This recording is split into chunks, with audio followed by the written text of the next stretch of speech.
Salam sigap dan shalom. Renungan kita pada hari ini, Rabu 7 Oktober 2020, berjudul Dua Tempat Kudus. Ayat intinya terdapat di dalam Ibrani 8 ayat 5. Pelayanan mereka adalah gambaran dan bayangan dari apa yang ada di sorga, sama seperti yang diberitahukan kepada Musa ketika ia hendak mendirikan kemah. Ingatlah, demikian firman-Nya, bahwa engkau membuat semuanya itu menurut contoh yang telah ditunjukkan kepadamu di atas gunung itu. Pena Inspirasi menjelaskan maksud judul renungan kita pagi ini, Dua Tempat Kudus, di mana Yesus sebagai imam besar kita, adalah sebagai berikut.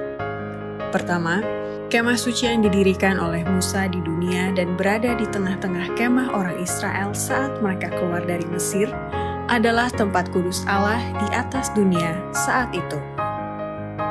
Tempat kudus yang dikatakan Rasul Paulus di sini ialah kemah suci yang didirikan oleh Musa atas perintah Allah sebagai tempat tinggal duniawi yang maha tinggi. Dan mereka harus membuat tempat kudus bagiku supaya aku akan diam di tengah-tengah mereka. Keluaran 25 ayat 8. Demikianlah perintah yang diberikan kepada Musa pada waktu ia di atas gunung bersama Allah. Orang-orang Israel berjalan melalui padang gurun dan kemah suci dibangun sedemikian rupa sehingga dapat dipindahkan dari satu tempat ke tempat yang lain. Namun, bangunan itu adalah suatu struktur yang megah dan indah.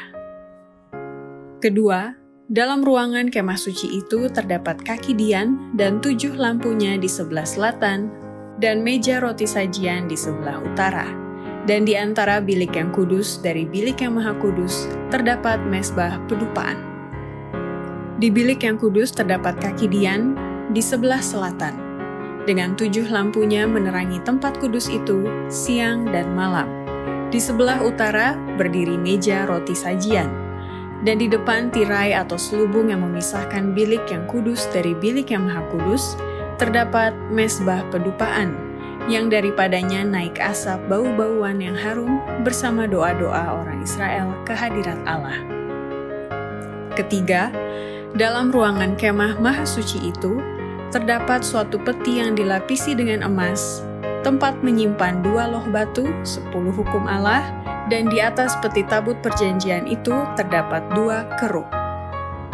Di bilik yang maha kudus berdiri tabut perjanjian, suatu peti yang terbuat dari kayu berharga yang dilapisi dengan emas. Tempat menyimpan 2 loh batu, tempat ke-10 hukum dituliskan oleh Allah. Di atas tabut perjanjian itu, yang menjadi penutup peti suci itu, terdapat tutup pendamaian, suatu hasil kerja yang indah, dan di atasnya terdapat 2 kerub, 1 di setiap ujungnya, dan semuanya dibalut dengan emas murni. Keempat, kemah suci yang ada di dunia ini dilayani oleh imam-imam dunia adalah bayangan dari kemah suci yang satu lagi yang ada di surga, bukan buatan tangan manusia yang saat ini sedang dilayani oleh Yesus, imam besar kita sebagai tempat kudus perjanjian baru. Disinilah dinyatakan tempat kudus perjanjian baru. Tempat kudus perjanjian yang pertama didirikan oleh tangan manusia, dibangun oleh Musa, dan yang kedua ini didirikan oleh Tuhan, bukan oleh manusia. Di dalam tempat kudus perjanjian yang pertama, imam-imam dunia menjalankan upacara-upacara, sedangkan pada tempat kudus perjanjian yang baru, Kristus, imam besar kita, melayani di sebelah kanan Allah. Satu Ka'bah suci ada di dunia ini, dan yang satu lagi ada di surga.